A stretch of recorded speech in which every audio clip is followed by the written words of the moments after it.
Hi everyone, so I am not doing a pregnancy vlog today because I had my baby. Surprise, surprise. And she is right here next to us. We named her Vera. I am going to tell you guys my birth story. So labor started for me around 4:35 p.m. on Thursday, September 3rd. In fact, I had no idea I was in labor. I put my son to sleep and he was napping and I was laying next to him.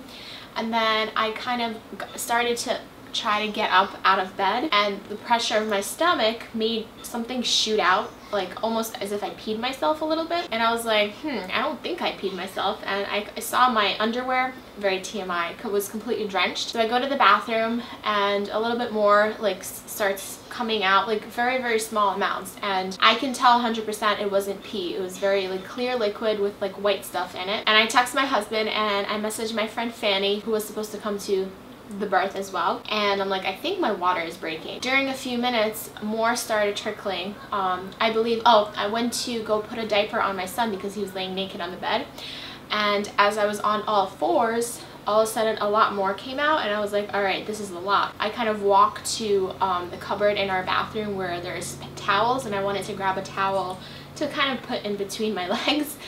And as I'm standing there, all of a sudden more and more and more is trickling down, and I had a towel like on the floor, and I just kind of stood there for a few minutes because it just kept trickling and trickling, and I'm like, okay, this is definitely my water. So at this point, I call my midwife and I tell her like, this is what's happening, and I'm like, I don't know what's going on. I'm like, I'm suspecting what's going on, and she also thought, my water was breaking. The thing is, nothing else was going on. Like, I wasn't having contractions. I had a couple contractions, but they were typical Braxton Hicks contractions like I've been having, like one or two, nothing persistent or anything like that. She told me to call her in an hour, and if I have any contractions, to time them, to just drink and eat. That's pretty much it. And at this point, my husband was supposed to come home within 30 minutes, so he got my text and he's like rushing home.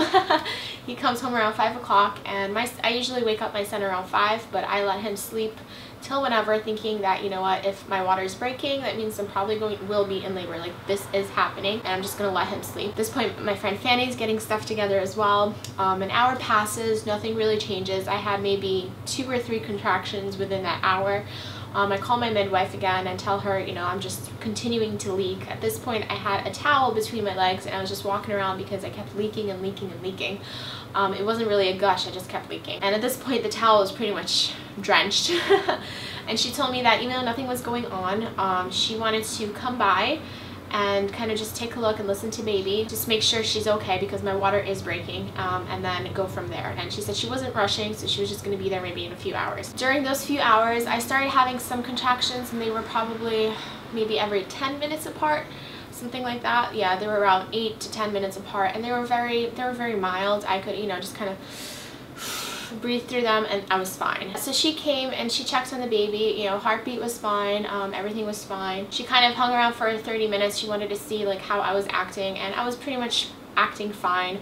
I was just sitting there talking, and then through some contractions I kind of just had to breathe through them, but I was fine. She said that, since nothing was really happening, she thought we were actually, they were distracting me. So she had a doula with her, and they didn't really pack all their things. They just kind of wanted to check. So they wanted to leave for a bit and then, call me in a few hours and see what happens.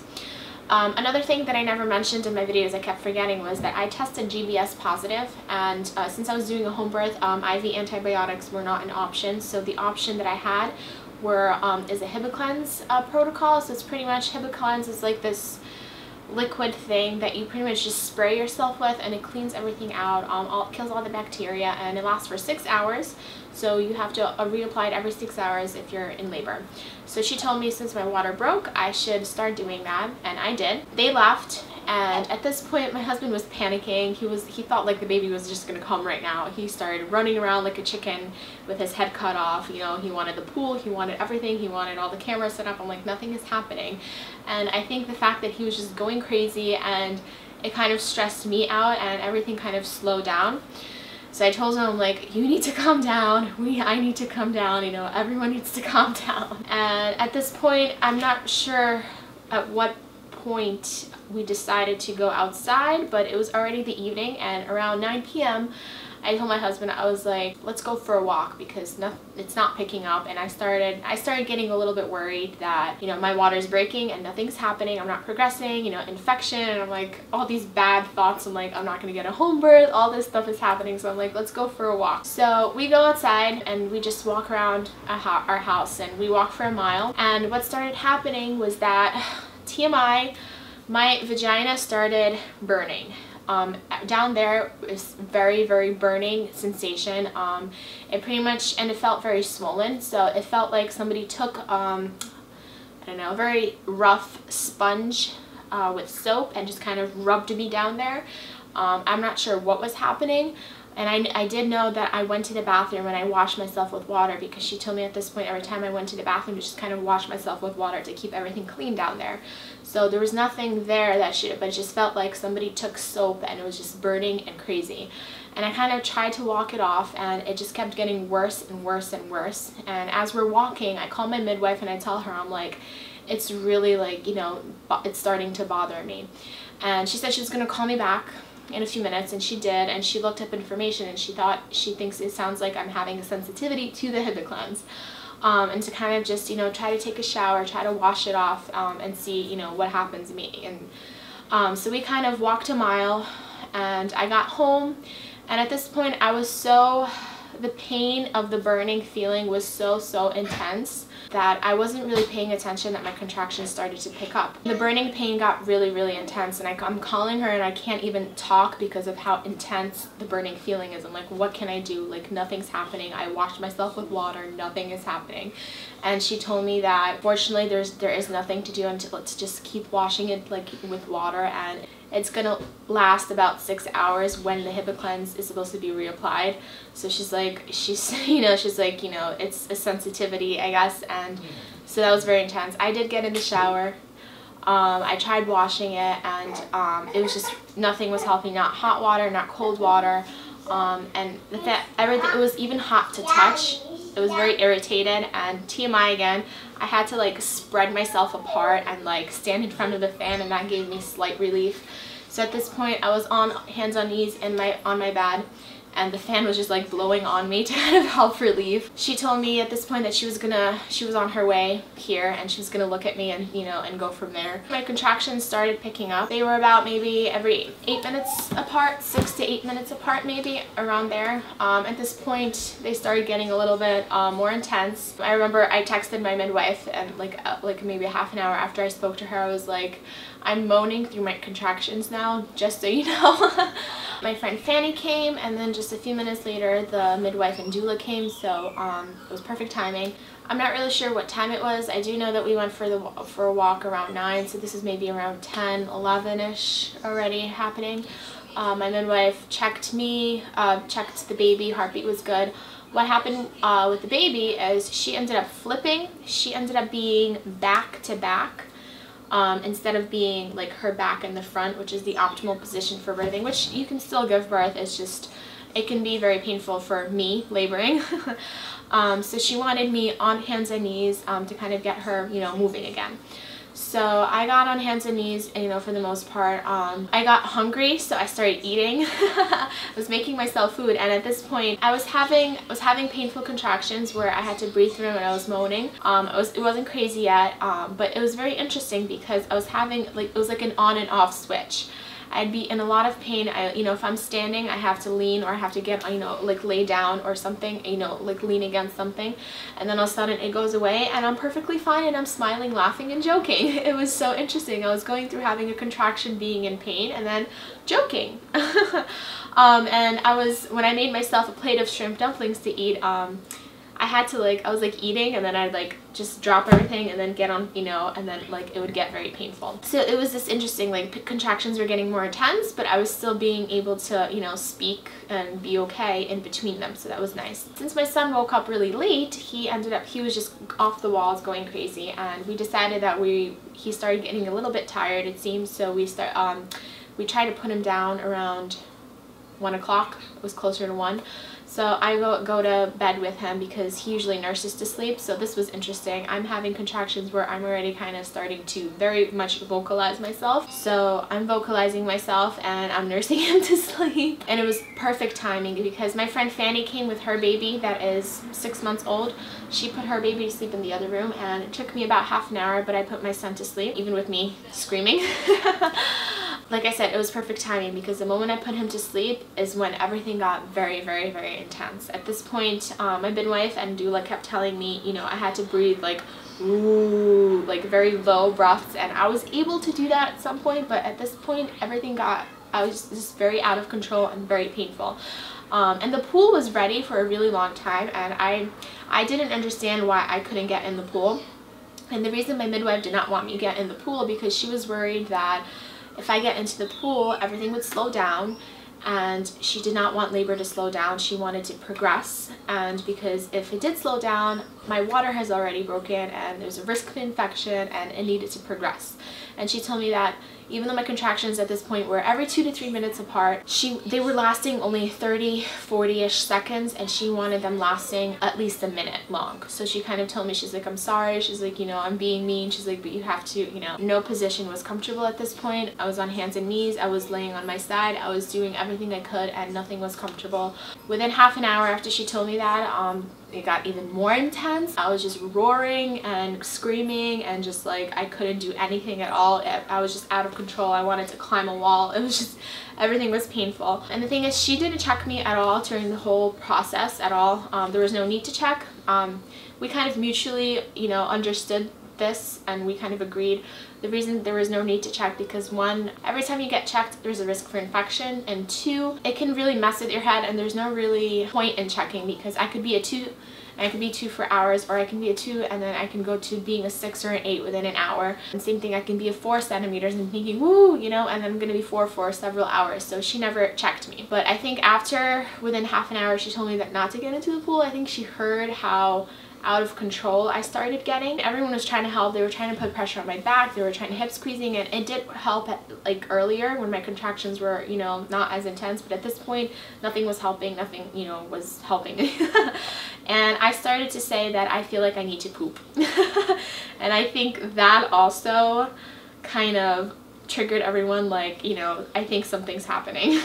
They said, let's add a little bit more water, like warmer water to the pool, and get me in the pool. So my husband got me my bra. I got in the pool. Things were completely out of control, like I said, and I was also very, very exhausted. Like between each contraction, I was just so done. I probably would have fallen asleep if I wasn't having contractions because I was so tired already. My body was just completely going limp and completely dying down because I was just so tired. Poor Fanny, she was holding me up from the pool because I was just, every time the contraction would go down, I would just like completely release, and she would have to hold up my big pregnant body weight. So her arms were very sore, and then I was grabbing her too. I'm not gonna lie, I don't think being in the water really helped because I was just crazy. When I did get in the water, my midwife did check me. And that was just to make sure that I really was at a 10 and if I was ready to push, and she checked me and I was at a 10. So the only time she checked me, I was a 10. Started pushing, and I guess I pushed about 5 times. I was on my 4s leaning in the pool, then I got on my back, and then I turned back over and I was pushing, and she came right out in the pool. I lifted her right out, sat back down, put her on my chest. They left the placenta in me for about, I think, 20-ish minutes until it stopped pulsating, and that was very painful too because the placenta was still in me, so I was still having contractions and kind of yelling. I delivered the placenta. My husband cut the cord after it stopped pulsating, as I said. He took her. They got me out of the pool, got me all cleaned up. I was nursing her. She nursed for about an hour maybe. We just had a lot of mommy and me time. And after that, they measured her. She was 7 pounds, 10 ounces, and I believe she was 20 3/4 of an inch long. From the time that my water broke, it was about 11.5 hours of labor because I had her September 4th at 3:02 a.m. Just overall recap, it was really hard. It was hard, I will not lie. But it was such an amazing experience. Home birth, I cannot even compare to my last birthing experience. It was such an amazing experience. Just comparing a few things, I mean, I got to do whatever I wanted. I did not have to starve for 3 days.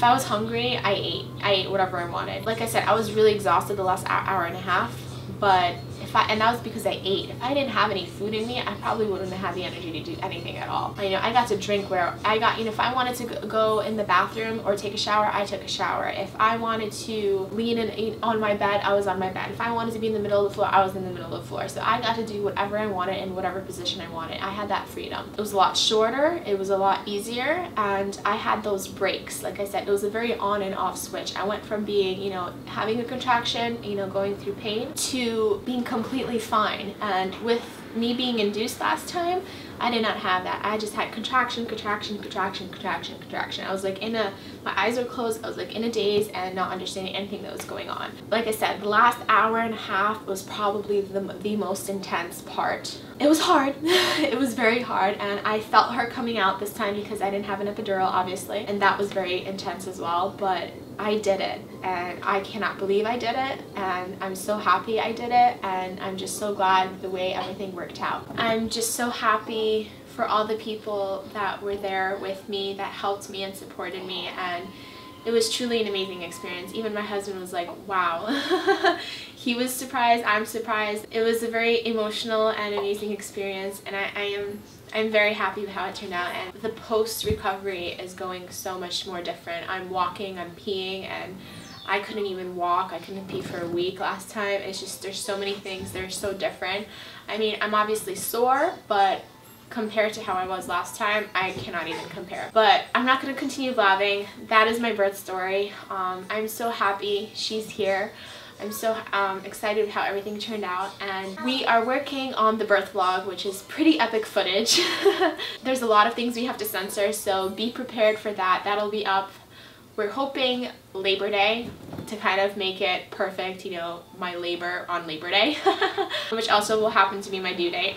So make sure to look for that. We're so excited to share everything with you guys, and yeah, if you guys like this video, make sure to give it a thumbs up. That was my birthing experience. That was my birth. I'm just so happy that she's here, and now I have 2 babies. I'm going to end this vlog with some cute footage of her so you guys can see her up close, and I'll see you guys in our next video. So here's little Vera. She is so gorgeous, and we are so in love, and we're so happy that she is here. So say thank you guys for watching, and we'll see you in our next video. Bye!